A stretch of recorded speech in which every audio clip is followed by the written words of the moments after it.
dança, bebê, vem. Tu tá com as pernas bamba e no outro dia liga e fala que me ama. E te vi na minha cama, tá na minha direção piranha. Sabe que é certo tu voltar de pé na cama. Warahmatullahi wabarakatuh. Perkenalkan, nama saya Bima Saparasbi.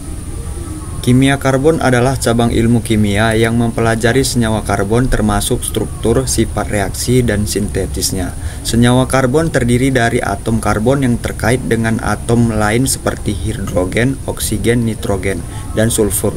Ini memungkinkan terbentuknya jutaan senyawa organik yang berada dari molekul sederhana seperti glukosa hingga protein yang kompleks. Kimia karbon dalam bahan pangan yaitu karbohidrat.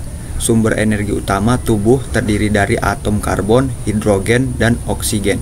Contoh glukosa, sukrosa, pati. Protein pembangunan tubuh terdiri dari rantai asam amino yang saling terhubung. Asam amino sendiri mengandung atom karbon.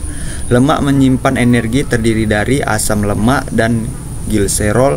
Asam lemak merupakan rantai panjang atom karbon. Nama saya Yogi Priyono. Saya akan menjelaskan keamanan bahan pangan dalam kimia karbon. Yang pertama, kontaminasi, yaitu bahan pangan yang dapat terkontaminasi oleh senyawa karbon berbahaya seperti pestisida, bahan kimia industri, atau bahkan bakteri yang menghasilkan toksis berbasis karbon. Kedua, reaksi kimia selama pengolahan, penyimpanan, atau bahkan saat kita mengonsumsi makanan. Senyawa karbon dalam makanan dapat mengalami reaksi kimia yang menghasilkan senyawa baru, baik yang aman maupun berbahaya. Ketiga, alergi. Ada beberapa orang memiliki alergi terhadap senyawa karbon tertentu dalam makanan seperti gluten atau latoksa. Perkenalkan, nama saya Alwi Hanafi.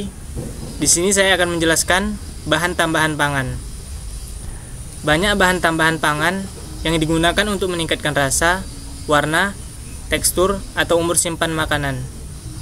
Beberapa di antaranya yaitu: pertama, pengawet seperti nitrit dan sorbat, digunakan untuk menghambat pertumbuhan bakteri. Yang kedua, pewarna seperti karamel dan beta karoten, digunakan untuk memberi warna pada makanan. Yang ketiga, pemanis seperti sukralosa dan aspartam, digunakan sebagai pengganti gula.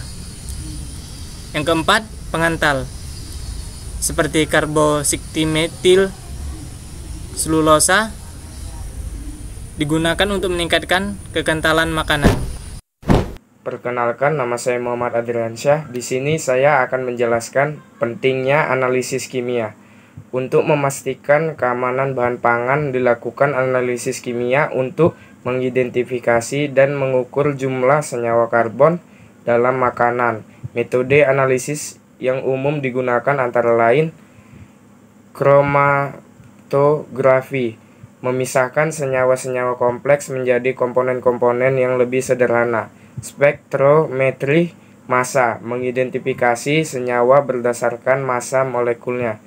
Spektroskop, menganalisis interaksi antara radiasi elektromagnetik dan molekul. Tantangan dan masa depan, mengembangkan bahan pangan fungsional. Para ilmuwan terus mengembangkan bahan pangan fungsional berbasis karbon yang memiliki manfaat kesehatan tambahan seperti antioksidan atau prebiotik. Nanoteknologi, penggunaan nanoteknologi dalam industri pangan memungkinkan pengembangan bahan pengemas yang lebih aman dan efisien, serta bahan tambahan pangan dengan sifat yang lebih baik. Regulasi yang ketat diperlukan untuk memastikan keamanan bahan tambahan pangan dan melindungi konsumen.